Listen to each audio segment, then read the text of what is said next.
Pozdravljam sve naše uvažene goste, dragi prijatelji i dragi panevropljani.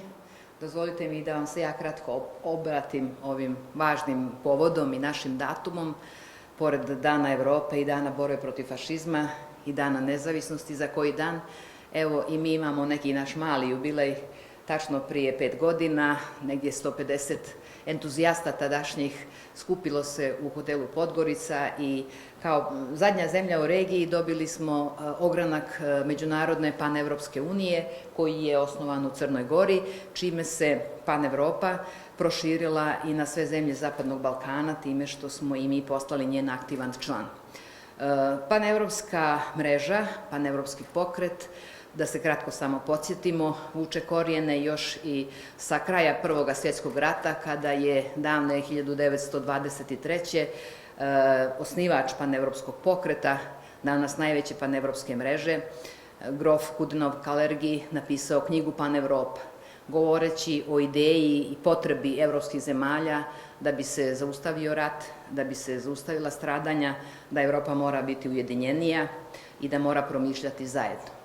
Na tim prvim idejama evropske integracije, samo par godina kasnije, došlo je do čuvene konferencije u Beču, kada je iz preko 20 zemalja Evrope došlo 2000 delegata, znate kako se tada putovalo i povezivalo, i koji su se zajedno okupili na toj ideji da razgovaraju u Ujedinjenoj Evropi, nažalost koja je bila surovo prekinuta događajima koji su slijedili posle 30-ih. Te ideje Panevrope mi baštinimo i danas u Panevropskoj međunarodnoj uniji, čiji smo mi ravnopravni ogranak u Crnoj Gori. Ta ideja prvenstveno je ideja slobodne, ujedinjene, razvijene i snažne Evrope u kojima mjesta ima za sve njene države i koje zajedno promišljaju svoju budućnost. Na taj način mi smo i ovu našu, da kažem, skromnu debatu povodom obilježavanja 5 godina postojanja Crnogorske panevropske unije posvetili kratkim izlaganjima vezano za budućnost Evropske unije sa jednim pogledom iz Crne Gore, ne samo kakva je danas, nego kako svi mi želimo da ona i bude. Nošeni idejom grofa Kudenova Kalergija, panevropska mreža se obnovila 70. godina poslije Drugog svjetskog rata.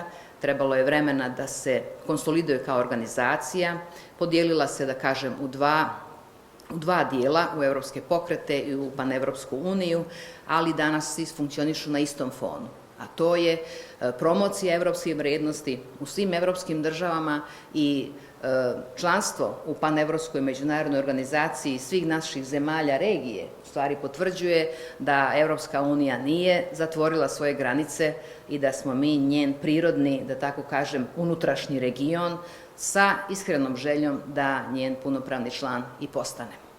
I bez obzira što je to susretno putovanje u Evropu se produžilo od Zagrebačkog samita do danas, ostajemo vjerni toj ideji i borimo se za nju. Crnogorska panevropska unija se razvijala zajedno sa procesom evropske integracije, rasla dalje u Crnoj Gori i mi smo imali nekoliko značajnih projekata. Posebno smo ponosni na to što smo postali dio i mreže Jean Monnet. Imali smo jedan projekat o komunikacijama, o panevropskim društvima, o Evropskoj uniji i integracijama, jedan o održivom razvoju u Crnoj Gori. Razgovarali smo o strategiji pametne specijalizacije, razgovarali smo i debatovali sa mnogim evropskim ambasadorima u EU Infocentru i bili smo aktivni u više evropskih gradova, a posjećivali smo i konferencije panevropske mreže.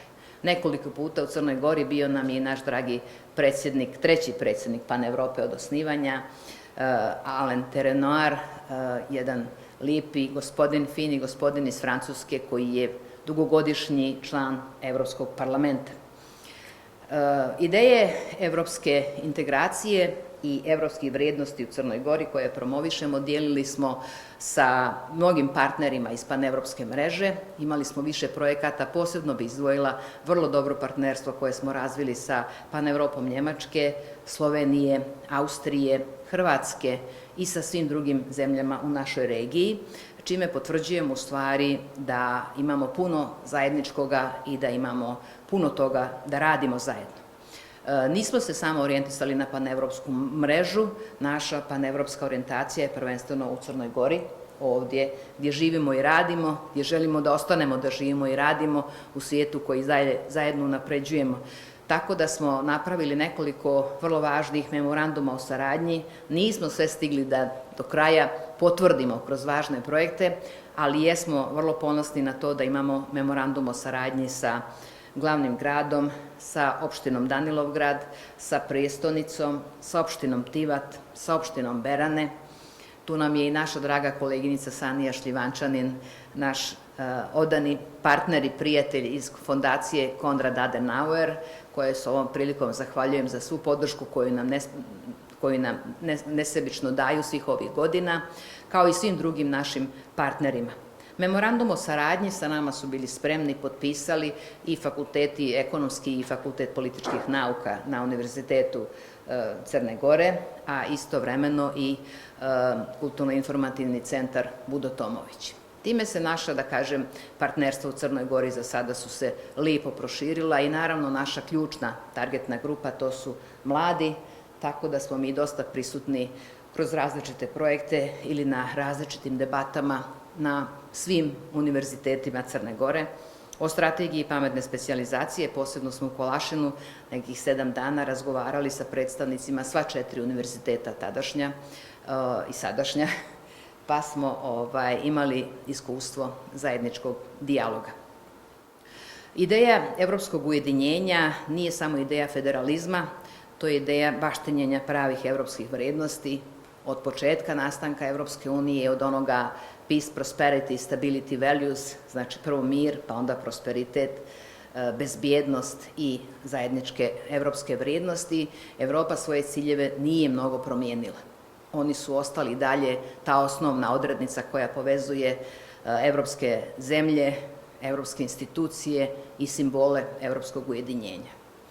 Mi, posle 2 decenije od Zagrebačkog samita, možda nismo baš zadovoljni sa dinamikom integracija, možda nekad očekujemo i mnogo više od Evropske unije, možda se nekada baš i ne razumijemo do kraja, ali sa obje strane mislim da to mora ostati kao konstanta, da postoji dobra volja, da se prave mostovi, da se rješavaju problemi i da se više nikada ne desi da Evropska unija zakasni u naš region, kao što se možda desilo 90-ih.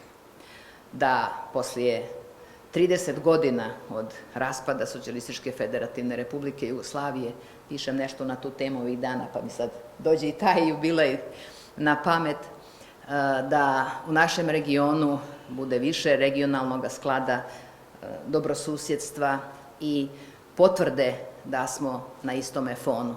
Evo danas na Brdu kod Kranja je najviši politički skup predstavnika svih zemalja regije. Pretpostavljam da će ambasador tu možda imati više komentara na tu temu, ali lijepo ih je vidjeti da razgovaraju zajedno sa predstavnicima evropskih institucija i evropskih država na temu kako pomoći Zapadnom Balkanu. Nećemo insistirati da li je regata ili je konvoj, ali dijalog je to ono što svakako veoma treba i s druge strane ekonomska integracija. Mi smo zemlja koja je najviše pogođena COVID-om u prošloj godini i svakako sa pažnjom očekujemo zelenu evropsku agendu, ekonomski investicioni plan i sve ono što donosi ova srednjoročna finansijska perspektiva. Eto, htjela sam da sažmem nekoliko mojih osnovnih impresija koje me danas dovode ovdje na ovaj naš skup i da sa jednom pozitivnom notom ipak završim ovo moje kratko obraćanje, a to je da će Crnogorska panevropska unija nastavljati da da svoj skromni doprinos jačanju ideje evropskih integracija u Crnoj Gori, da će pokušati da bude most koji spaja, da će konstruktivnom kritikom pomagati da proces ide brže, a istovremeno davati i sopstveni doprinos. Sa tom željom još jednom vas sve najsrdačnije pozdravljam. Pozdravljam sve naše članove. Posebno me raduje da imamo dosta mladih, da naša organizacija mladih svakim danom sve više jača i da nosimo u stvari taj etički kod vrijednosti, a ne samo neke kratkoročne interese. Gledajući tako u ovu seriju debata o budućnosti Evrope, želimo da budemo njen dio, želimo i mi da razgovaramo o onome što su evropske teme danas. Da li postoji evropska izborna lista? Da li postoji evropska izborna jedinica? Da li se može razgovarati o procesu donošenja odluka kroz digitalni svijet? Da li zelena agenda podržava razvoj ili ga usporava, da li je skuplja ili u stvari štiti našu planetu? Da li se dovoljno čuje glas građana, da li se dovoljno čuje glas naših zemalja?